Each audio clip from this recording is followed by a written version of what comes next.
Assalamualaikum warahmatullahi wabarakatuh.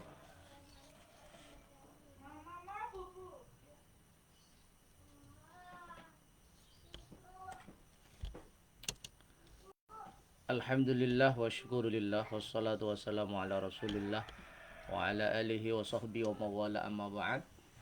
Para pemirsa yang berbahagia, sudah cukup lama ya kita nggak ngaji karena mungkin sibuk memperingati Hari Santri Nasional. Sampai kemarin gongnya tanggal 22 Oktober ya. Ya alhamdulillah kita hari ini siang ini bisa kembali membuka kitab tabarrukan dengan Syekhina Al-Mukarram Al-Alim Al-Alama Al-Faqih Al-Usuli Ki Haji Muhammad Ahmad San Mahfud mengkaji kitab Anwarul Basair, syarah dari kitab Al-Ashbah wa Nazair karya Al-Hafidh Al-Imam Jalaluddin As-Suyuti. Kita hadiahkan Fatihah untuk Al-Imam Jalaluddin As-Suyuti dan Kiai Sahal, guru-guru kita. Al-Fatihah. Bismillahirrahmanirrahim.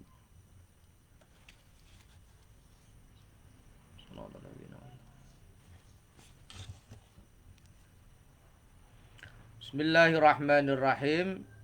Ini kita sampai pada halaman 2 ya. Pertemuan yang ke-8 tapi masih pada halaman 2. Nah, ini kitabnya Anwarul Basair ala Ta'liqatil Ashbah wan Nazair Imam As-Suyuti yang ditulis oleh guru kita semua Kiai Haji Muhammad Ahmad Sahal Mahfud yang dikenal sebagai pakar fikih dan usul fikih, sekaligus juga beliau adalah pakar pemberdayaan masyarakat, pakar khitah Nahdlatul Ulama, juga pakar nasionalisme. Masya Allah, luar biasa beliau. Semoga kita tersuntik untuk aktif untuk menimba ilmu, mengembangkan ilmu, memberdayakan masyarakat, merekatkan hubungan kebangsaan, dan semakin mencintai bangsa Indonesia. Hubbul watan minal iman, cinta tanah air bagian dari keimanan kita kepada Allah dan Rasulnya. Cinta tanah air kita buktikan dengan aktif mengembangkan pendidikan, memberdayakan masyarakat, mempersatukan bangsa Indonesia, dan semaksimal mungkin membumikan sila yang kelima, keadilan sosial bagi seluruh rakyat Indonesia. Bismillahirrahmanirrahim. Halaman 2 ini walaisa 'alallahi bimustangkarin ya. Ayyajma'al 'alima fi wahidin.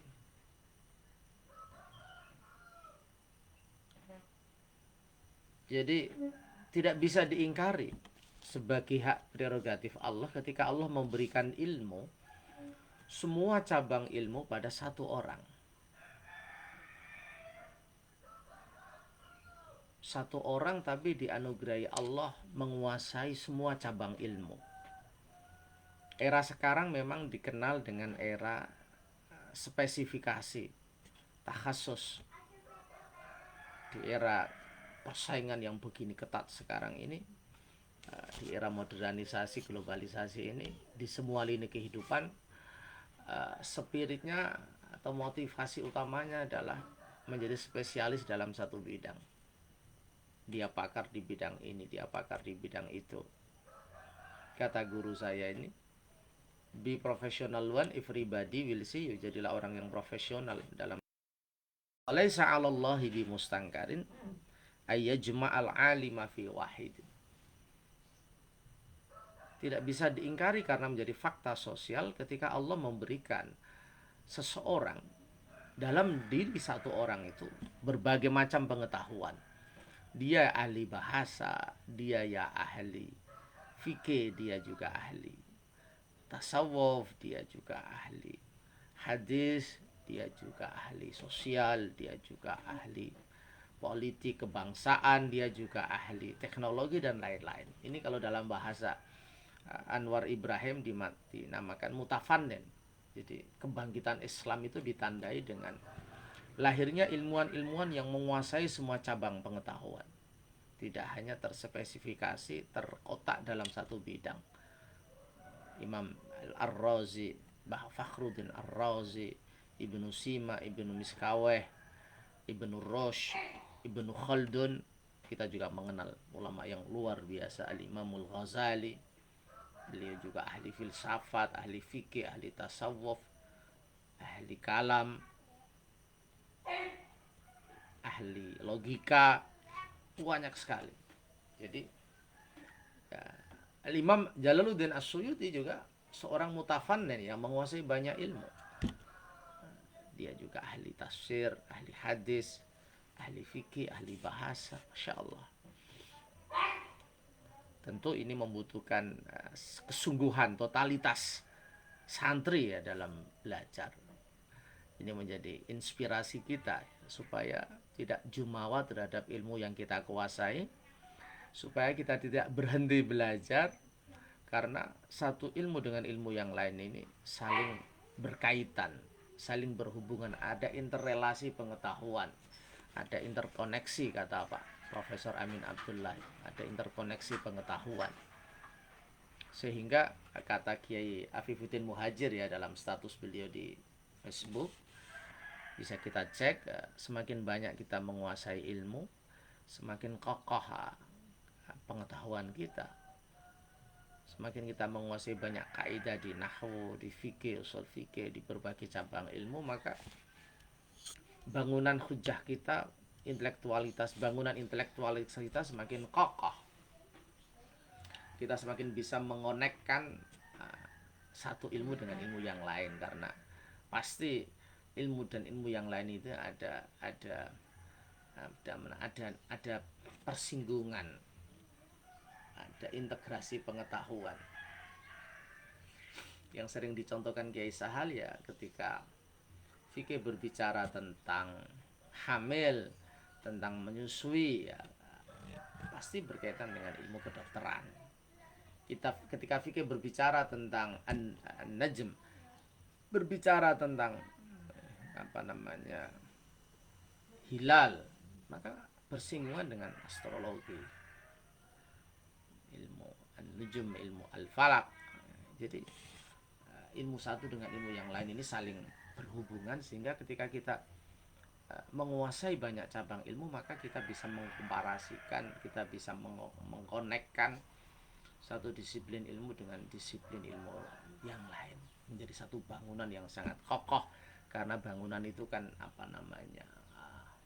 ketika kita mampu menata dan menghubungkan satu dengan yang lain, jadilah bangunan rumah. Di situ ada semen, ada batu, ada besi, di situ ada banyak sekali ya, yang kemudian dicampur menjadi satu bangunan yang kokoh. Itu Masya Allah. Jadi walaysa 'alallahi bimustangkarin ayajma'al alima fi wahidin.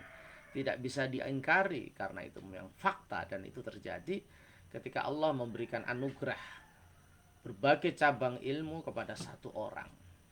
Dan itulah ulama-ulama kita yang harus kita teladani. Syekhuna Kiai Haji Muhammad Ahmad Sahal Mahfud misalnya, tidak hanya seorang yang ahli fikih, beliau juga ahli usul fikih, ahli qawaid fikih. Beliau juga ahli hadis karena berguru langsung dengan Syekh Yasin bin Isa Al-Fadani. Beliau juga pakar tasawuf karena berguru dengan Syekh Muhajir di Bendo, Kediri.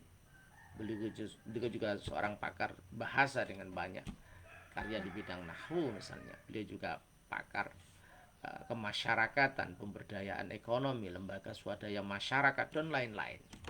Wawasan kebangsaan beliau tidak diragukan. Kiprah beliau di bidang